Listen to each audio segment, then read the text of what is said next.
video. I should be. What's up, everybody?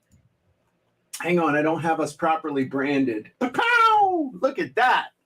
All right. Awesome. What's up, Mr. Stu? I'm excited, man. I'm pumped.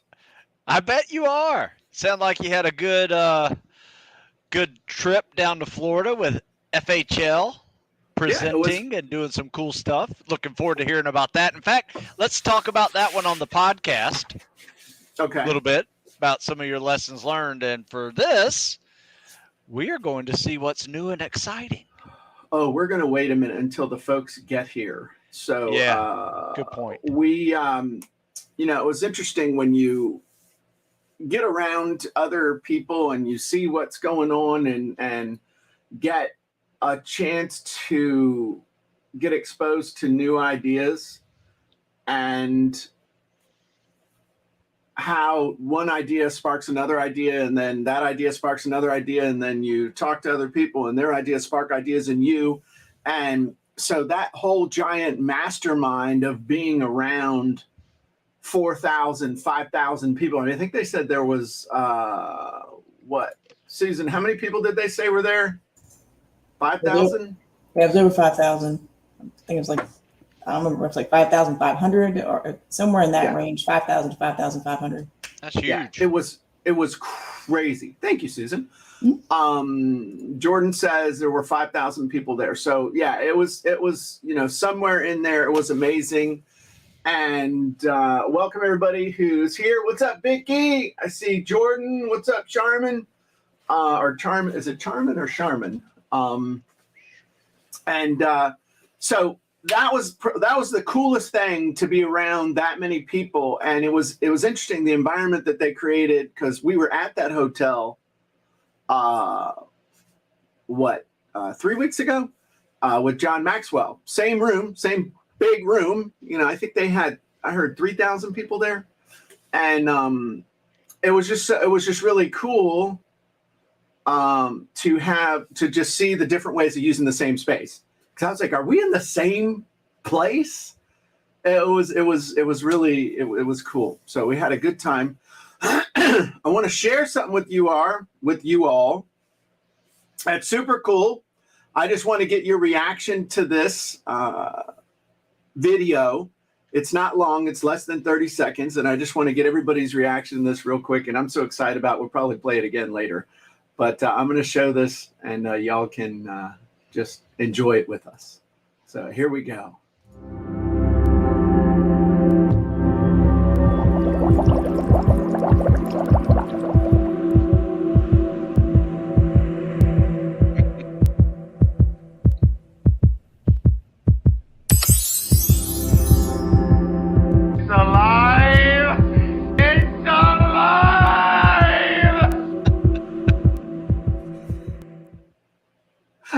So pumped, man.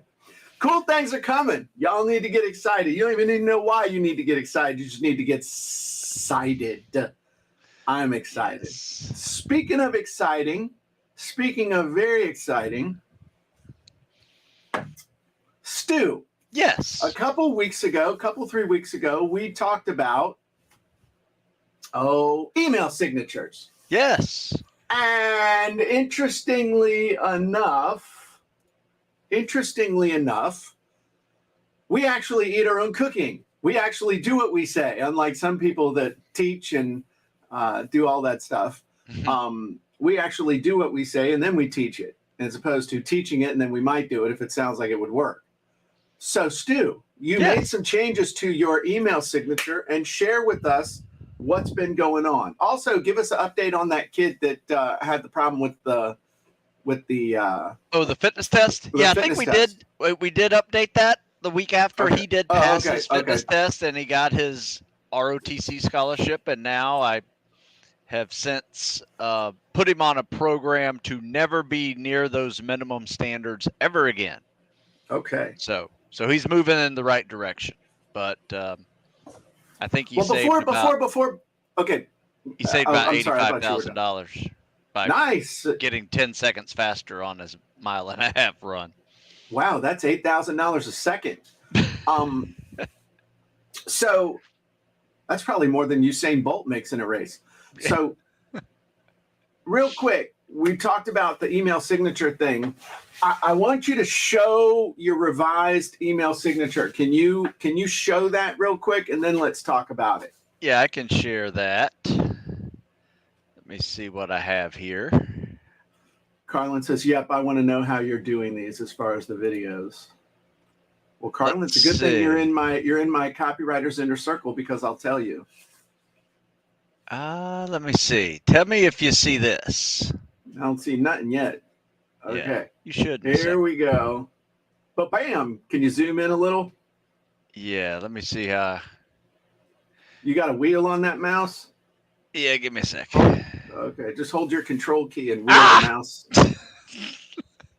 Where'd it go? I don't know. Where'd it go? Hang on a second. Man. I got. Lost it. Hang on, it got stuck in my drafts. You can do this, man. I know I can. They used to be in charge of like $1 billion submarine and stuff. I know you can do this, Stu Smith. Not quite I have that. faith. Not quite that big, but all right. Here's what I'm just gonna do. I'm gonna make it bigger text because I can't. Okay. All right, that'll work. Stu. Okay, here we go. Sorry about that, folks. That's okay. You're good. I can show everybody the video again. So right. Anyway, this is my Gmail, business goes out my business account as well. But it's basically just my name at the bottom of my answer, and then a couple of links in there. And then I gave these steps like you mentioned.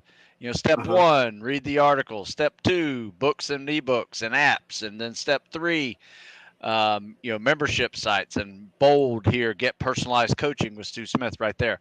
And since I've done this, I have picked up 7 new coaching clients in 10 days. Dang, when we talked, you must have gotten 2 more, because the last time we talked, you said I got 5 in the last week. Yeah, I got a guy waiting on me to talk to him right after this podcast. So, yeah, Snap. Since last night. Yeah.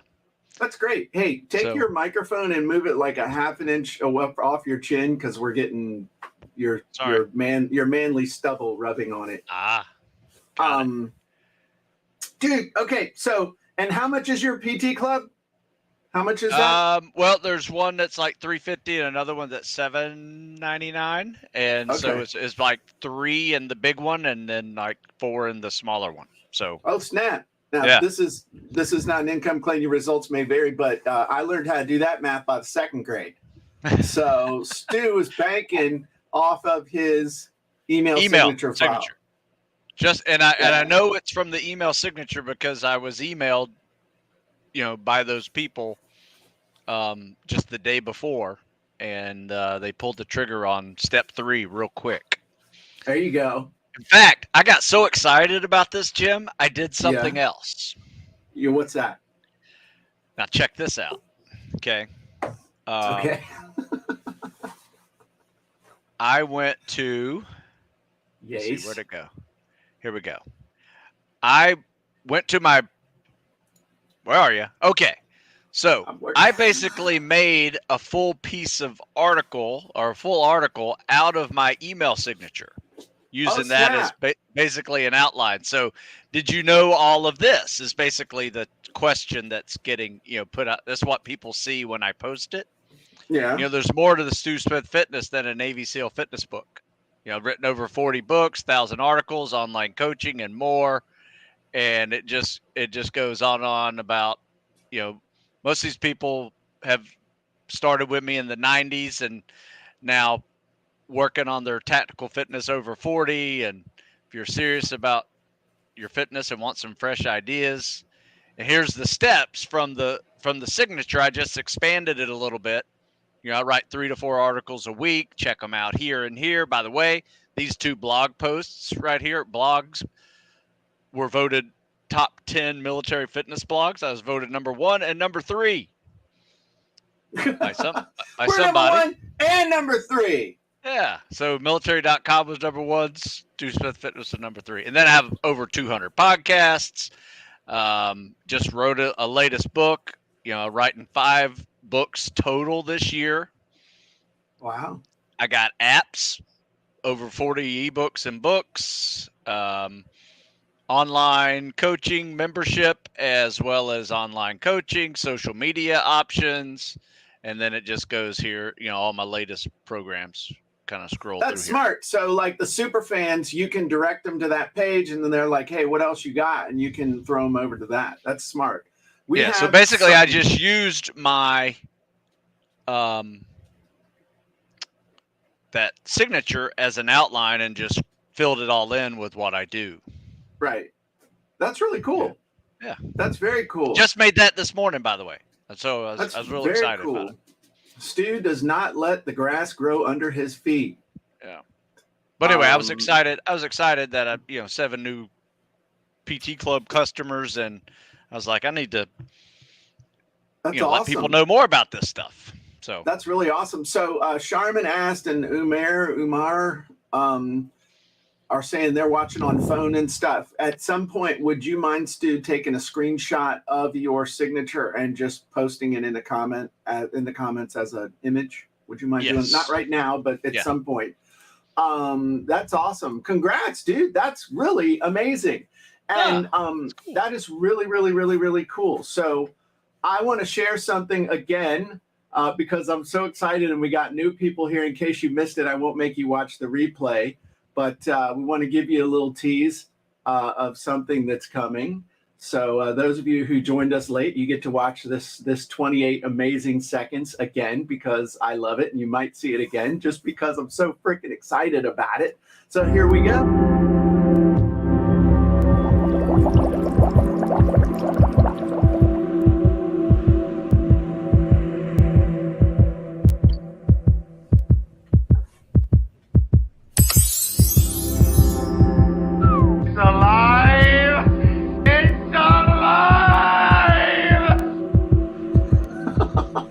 So freaking cool. I am so excited. And I'm just going to tell you that something big is coming. Something big is coming.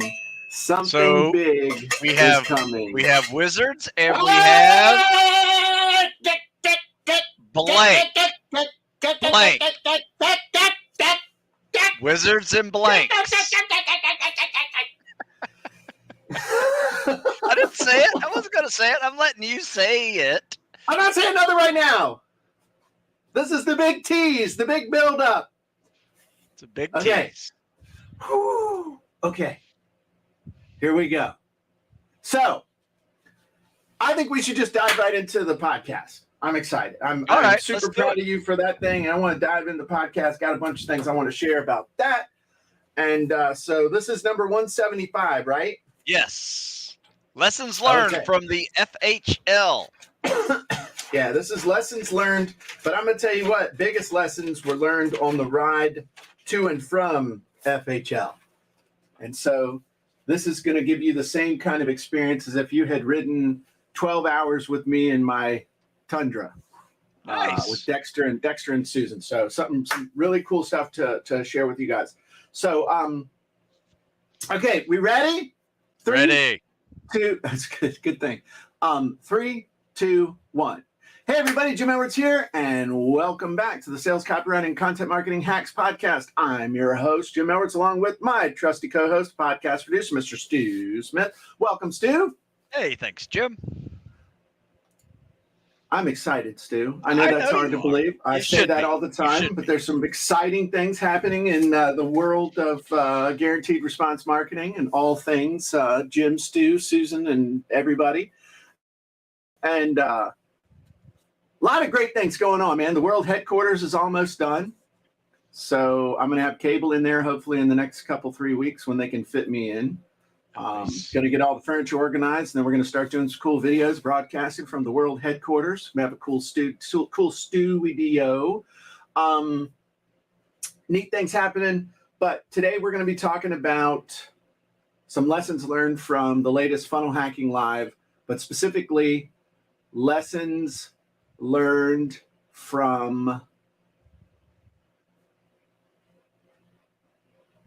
the truck ride back from Those are Funnel always the Hacking best. Live. I get a lot of good thinking done when I'm stuck in a car. So here's the thing I'm going to talk about. You all know that we've talked about the avatar over the. Oh man, I got to get my.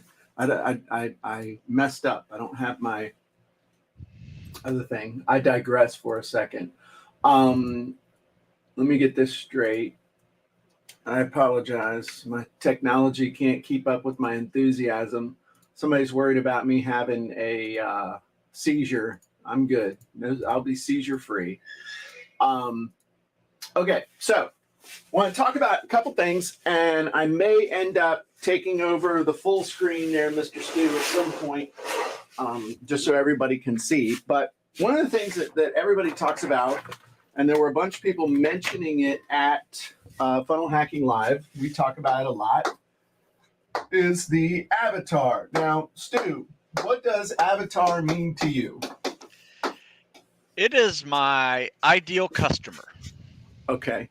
It is that's great. I mean, it's the representation of your ideal dream customer. All of their different psychographics and their fears and their just everything about them so that you know who you're talking to.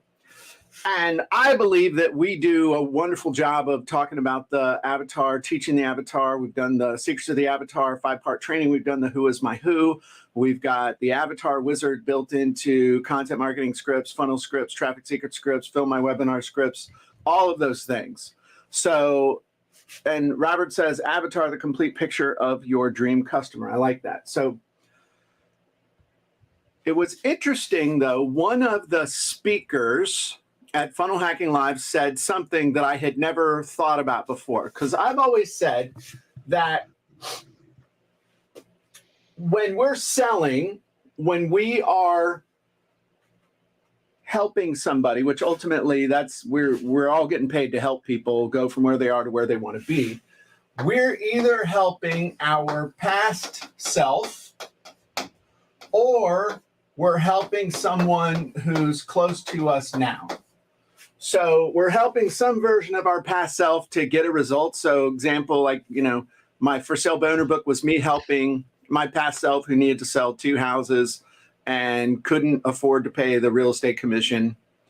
Good example of helping somebody who's close to us. The one that just sticks out for me, I was speaking or I put on a workshop over in the UK years ago and met a guy who had a membership site to help parents of autistic kids. Now it's morphed into helping parents of autistic adults, interestingly enough, because his kid grew up. So the problem is that that's your past self. I mean, for some of us, you're talking about half a century of past self. Which past self? And what made me really think was the speaker said, your best avatar is to help you 5 years ago. Now, where he got the 5 years from, I don't know. And I don't know that I 100% believe that it's just you 5 years ago.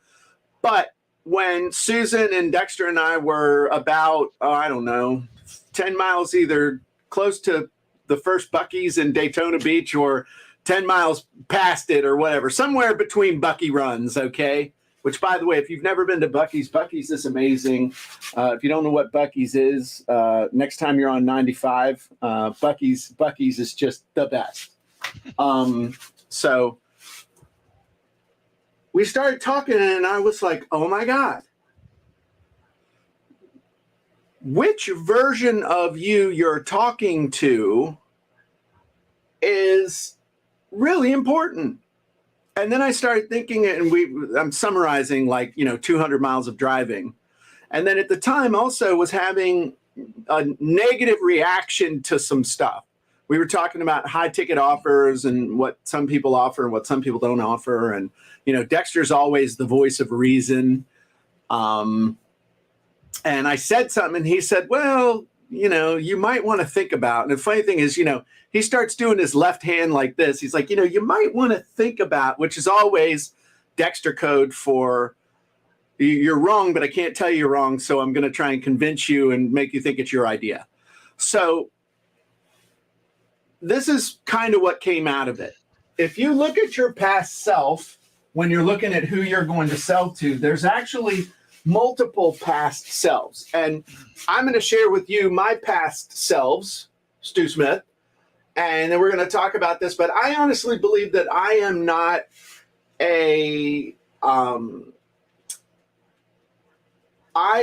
not special, meaning we all have a unique life that we've lived, but I also think that these phases that I'm about to go through are more universal than I initially thought. Okay. And for me, it's interesting because I named all of these phases based on where I was living, which was interesting. So the first phase was Equitable Jim.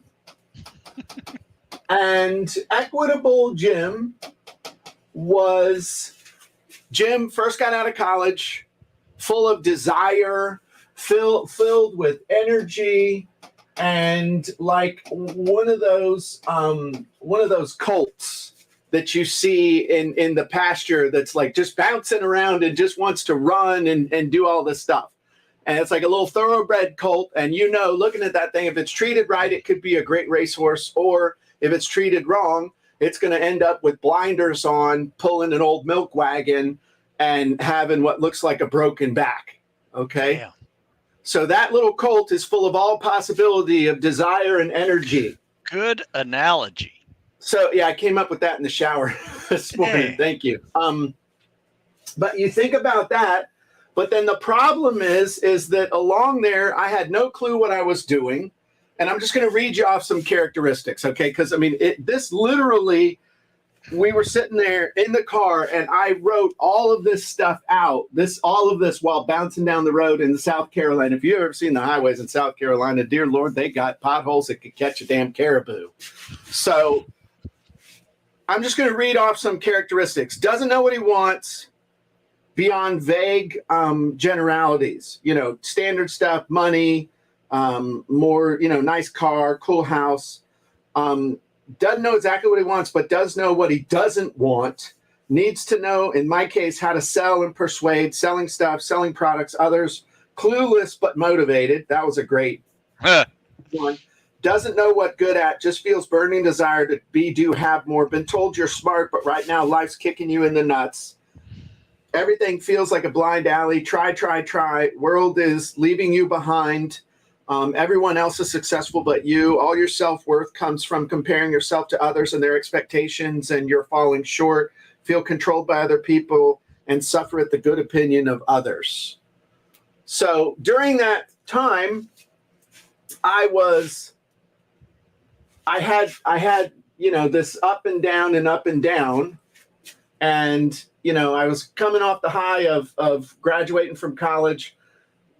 Quit or got fired from 7 different jobs, finally found my way in the mortgage business. And I was 23 years old, making $100,000 a year, which back in 1991 it's good money. was damn good money back then. Okay. So then I got too big for my britches, thought I had it all under control, screwed it all up.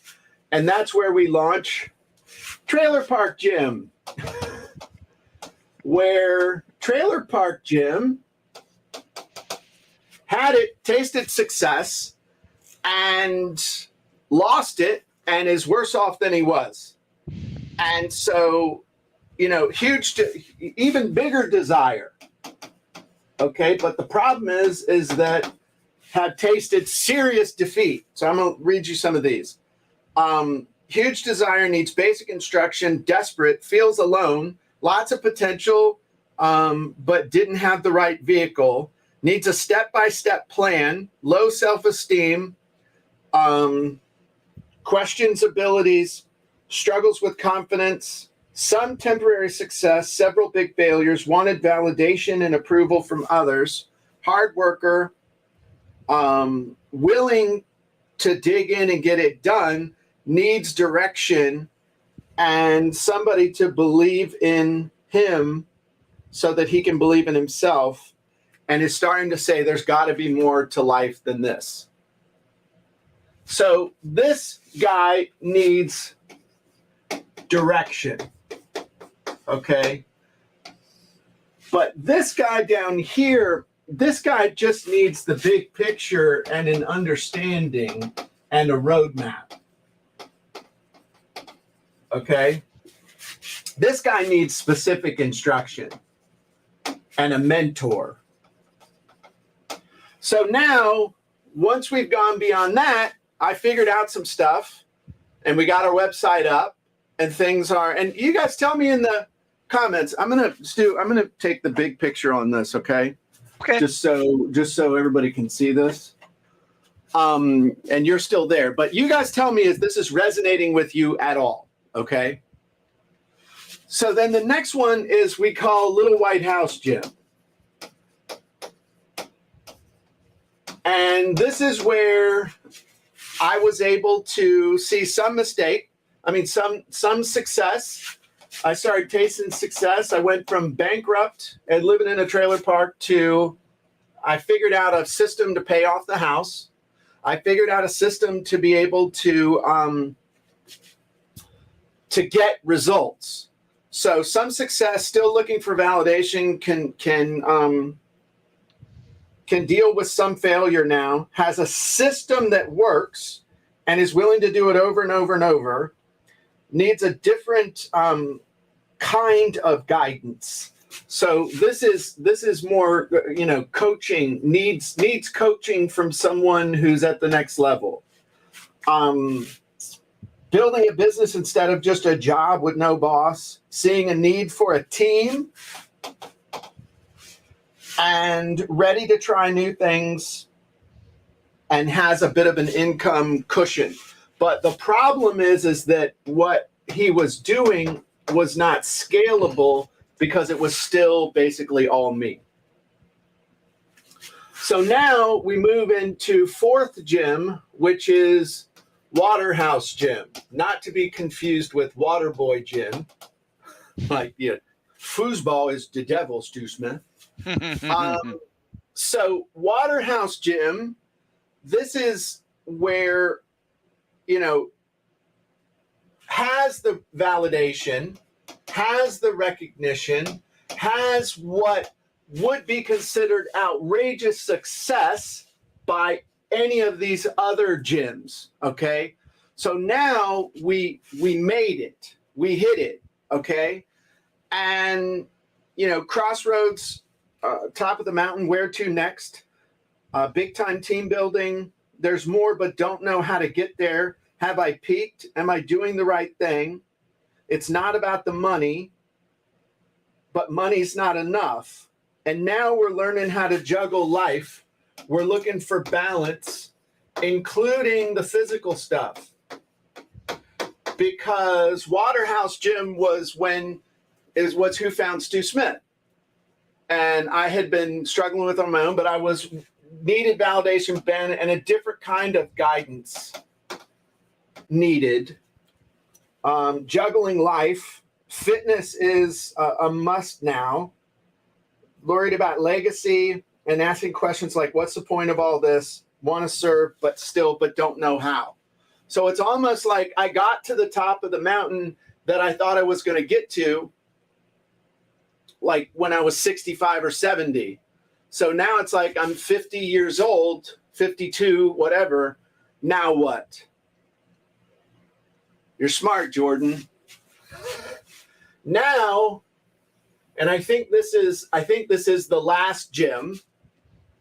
Originally, I called this Beach House Gym, which is where I am now, even though it's in my wife's basement. But I do have a world headquarters that just needs to get finished. But my buddy Dexter said, nope, it's not Beach House Gym, it's Lighthouse Gym. Which, by the way, I can see the lighthouse from my beach. I mean, the lighthouse right over there. And so now Lighthouse Gym is, all about scaling and lighting the way for others. It's about being a leader. It's about being the guy to guide others. But you know what? This guy is more willing to take a knee This guy is more willing to be a servant and to be humble more than any of the other gyms. Now, here's a couple things, and I'd love for you and I, Stu, to have the two things I'd love for us to do is kind of summarize all of these with a couple of thoughts, like, you know, characterized by who they are and what they need most. Would love to talk about that, just to kind of get more clarity to, because what I'm going to do now is I'm going to run every single one of these gyms through the Avatar software because they're all different. Okay. That's number one. Number two, interestingly enough, and this was like where we had some serious therapy. And if Susan, if you want to jump in with us too and comment, I'd be happy to have you jump in. You can nod your head or shake your head and say, leave me alone. And so, because Susan was right, I think Susan was driving and Dexter was instigating from the back. But we were having some negative reaction to some stuff, specifically about high ticket offers and like, you know, how could somebody make a $40,000 offer to somebody? And there's no way it would be worth that and all these other things. And then when we did this, I realized something. We think, or at least I thought, that we left these identities behind, but we haven't. And these identities learned how to be safe in certain situations of understanding and fear and not knowing how to deal with something. And they pop up. It's not like schizophrenia or something, but this is this identity. So what I realized is that when I'm reacting negatively to something, it's because I'm not reacting like Lighthouse Gym. I'm reacting like Equitable Gym or Trailer Park Gym or Little White House Gym or Waterhouse Gym. That's what's going on. So when you feel yourself reacting negatively towards something that is working for somebody else, that is true for somebody else, that is in your conscious mind, you're like, you know, oh, man, I'd really like to do that, or but I don't see me doing that, or they're full of crap and it's bullshit and all this other stuff. Which past version of you is the one that's reacting? Because Lighthouse Gym wouldn't react like that to something. So that's number one. Number two, if you look at your product line, if I were to offer a $30,000 Copywriters Inner Circle, okay, which I have done,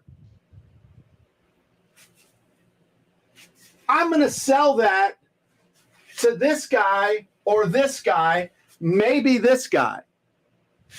I'm not selling that to this guy. These guys aren't ready for that. Whereas an ebook on how to write ebooks, that's just an ebook with a track in it, is going to appeal big time to these two guys and maybe this guy. So if you look at your value ladder, if you look at your product lineup,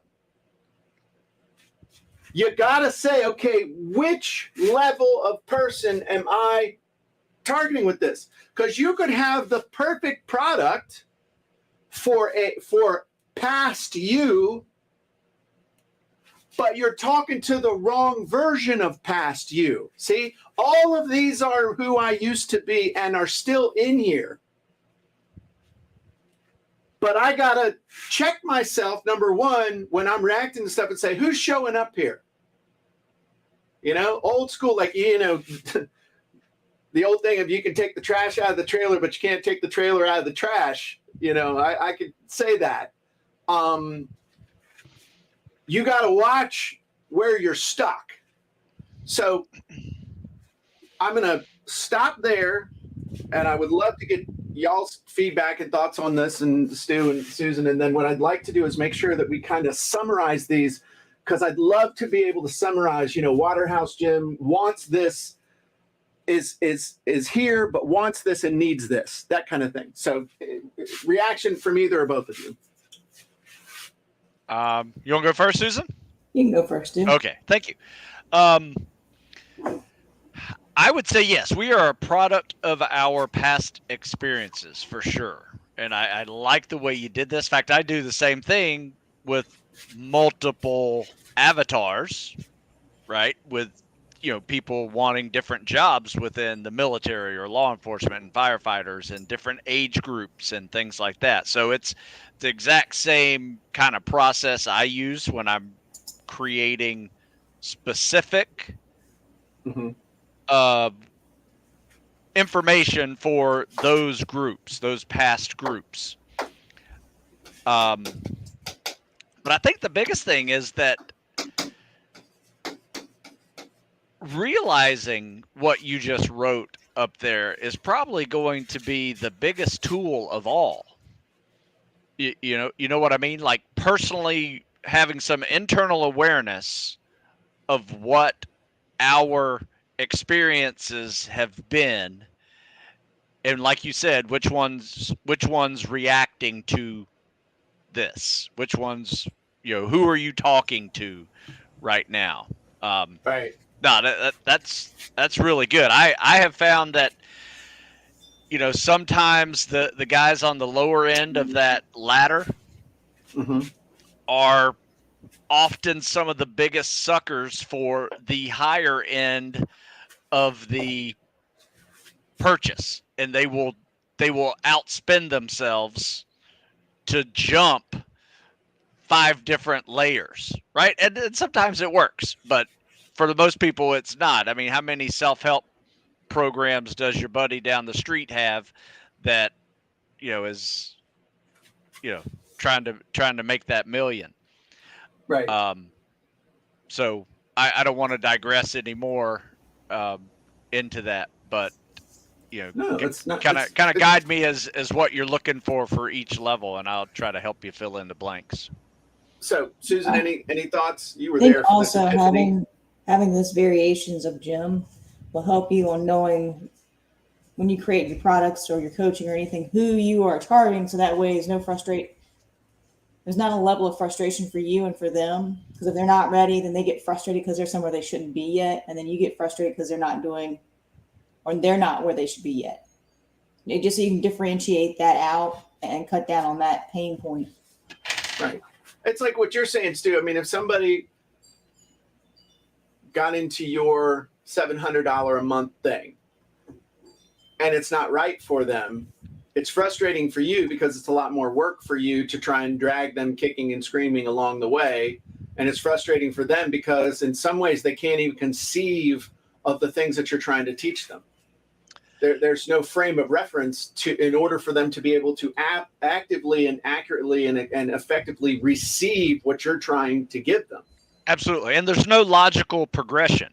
Right. What you have done throughout all those stages is you have had a series of progressions. Now, you might have had some dips, like we talk about our hero's journey. Every one of these has its own little hero's journey, but that may be a neat little thing to add into your avatar, is the hero's journey in between each step. And you know what? That's some scary stuff, dude. Oh, but yeah. Every one of these has its own hero's journey that led to the next step. Every one of these is a hero's journey where you reached the mountaintop and then realize you have to start all over again. That is some good stuff right there, man. But because it's true. It flows in because y'all have talked about this in the past, that life is a constant hero's journey. We're climbing up the Yodelator from Price is Right.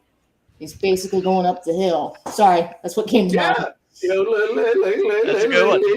Is it gonna stop? Oh my God! That was a great show, man. I'd stay home sick just to be able to watch Price is Right. Oh yeah, absolutely. So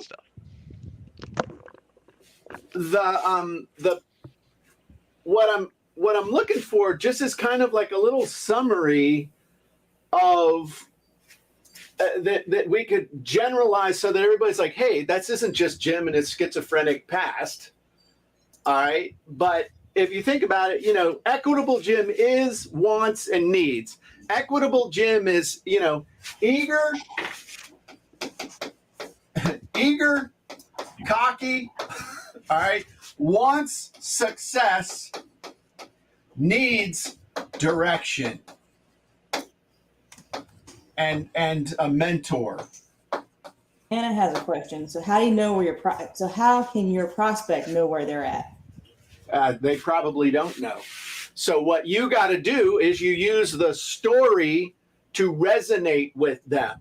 You use your story to resonate with them. So it's again, you're not, this is gray. This isn't like you're going to have a like mile markers on the side of the highway. Only 12 miles till Buc-ee's. I can hold it. I promise.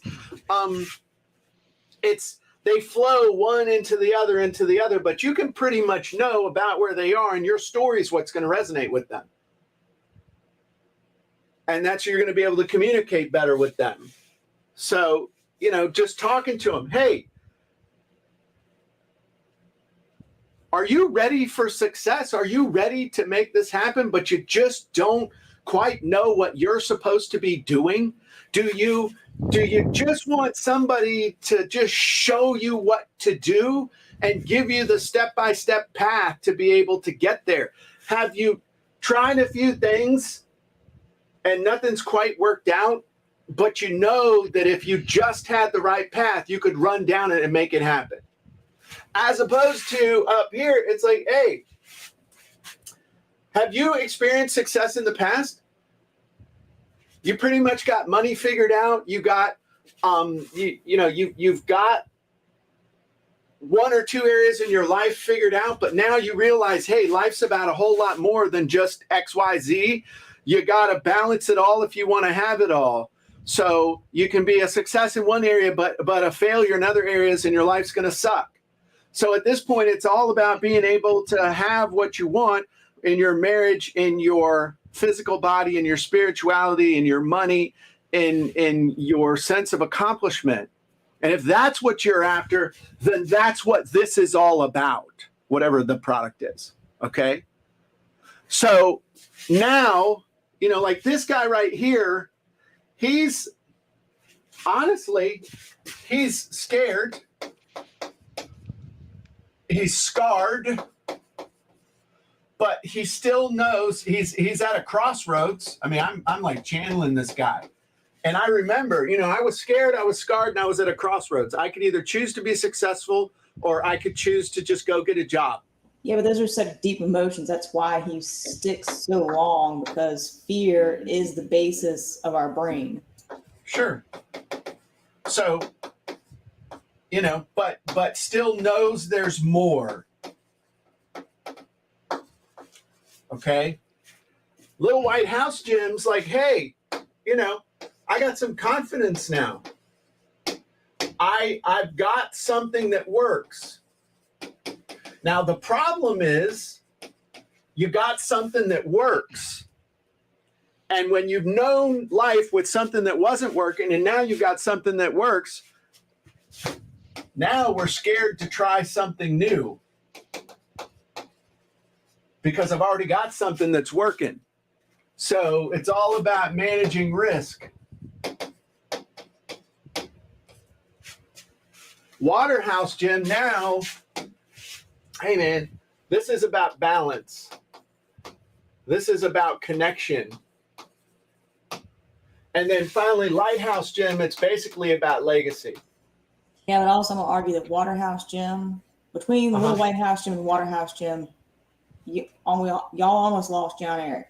So you saw, okay, now is some time to take some risks. Yeah, we can manage risks, but we need to move forward, and there's more to life. I don't know how to put it. Almost seeing somebody die, it changes perspective. And then losing somebody changes perspective. Absolutely. And that's the in-between stuff too. This isn't like steps. This is more like a mountain, or switchbacks. It isn't just I'm at the next one. It's a mountain with I like that. It's a mountain with switchbacks as opposed to steps. But that fits into the hero's journey, though. It's also a grind too. and a certain willingness to work that side gig and see if you can make that side gig take you to that next level. So absolutely. But it's interesting looking at this. That made me think.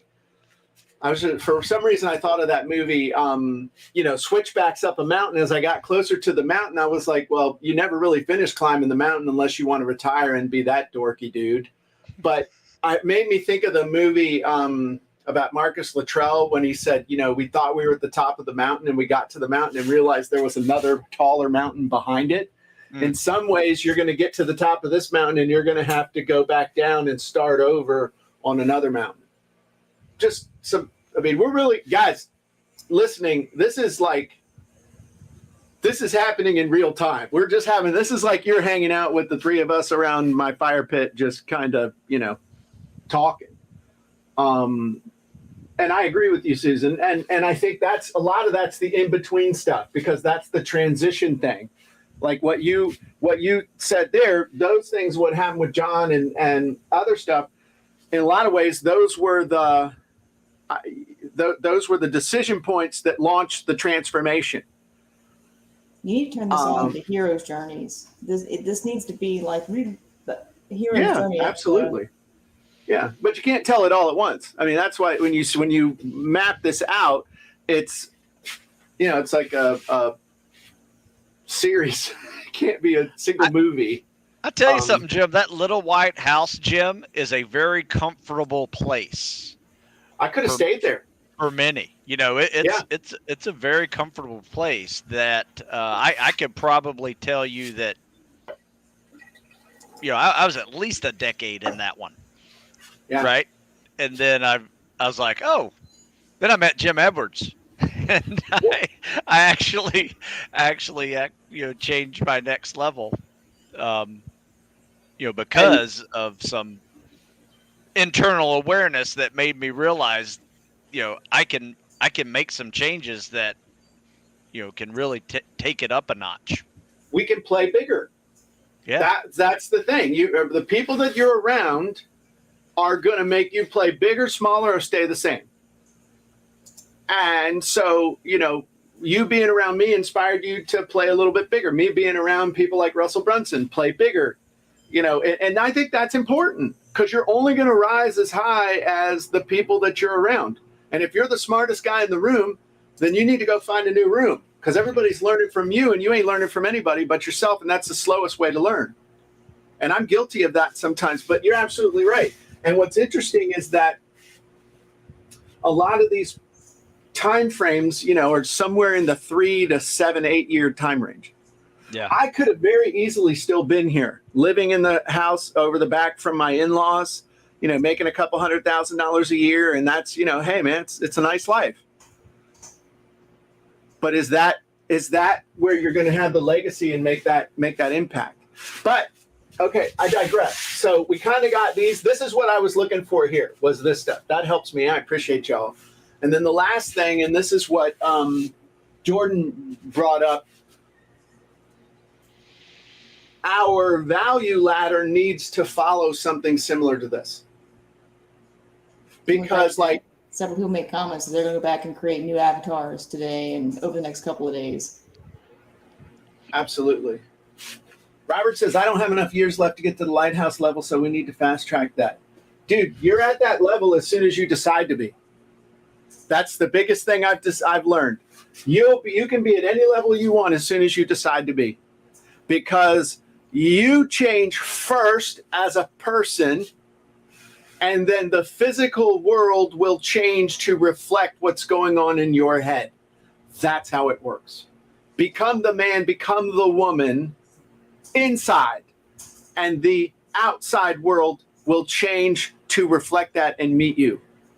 A lot of you didn't see me 12 years ago, 260 pounds. My highest recorded weight was 256 because I stopped weighing myself. I know I got way above that. I was fat Jim. And I decided on the gym boat, I was really, really sick. I was like, something's got to change. I said, I'm just going to walk 30 minutes every morning. I got up and did that. started losing some weight, started doing some push-ups, got sinus surgery, got that fixed. You know, and when you're ready, the teacher will appear. You know, I had outgrown all the stuff I was doing with fitness, and then I, you know, did Go Ruck, and I sucked at it, and it totally sucked and was a total wake-up call. But that made me want to, you know, that was at rock bottom, and I made a decision. Okay, I can do better. And then I found Stu. The universe helped me find Stu. And, you know, you got to decide that that's who you're going to be and how you're going to live. And when you do that, then the rest of the world will catch up. But you got to hold on to it with faith and action and belief long enough so that the outside world can catch up. And most people will catch the vision and not keep it long enough to actually achieve the result. So that's some deep stuff, Mr. Stu Smith. No, I love it. I think our biggest enemy in this journey is just comfort. You know, staying on a level, you know, that's you're comfortable. You get comfortable at these different levels, and you can either be like that horse with blinders on and just keep on chugging, and you're comfortable, or you can have a little bit of what's a good word for it?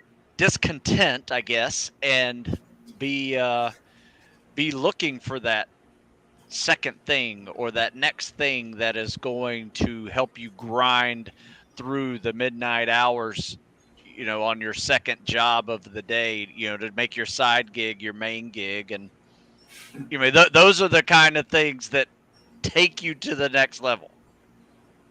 The biggest enemy of great is good enough. Yeah. One of my early mentors had that on a sign above his desk. And I was like, what the hell does that even mean? What the hell does that even mean? Then this guy's like, that's deep. You know? So I'm not going to be one of those people that starts referring to themselves in the third person, but I would just encourage everybody, you know, the hardest thing you'll ever do is think. This is some of the best thinking I've ever done in my life. I don't know, you already got the Elmore voice down. You could think of yourself in the third person. Jim Edwards is crazy as hell. He's schizophrenic. So okay. Susan, that was great, and I appreciate you. I want to share. You know, now that y'all are here, I want you to lean in. I'm going to show you something. It's going to get you excited. All right, here we go.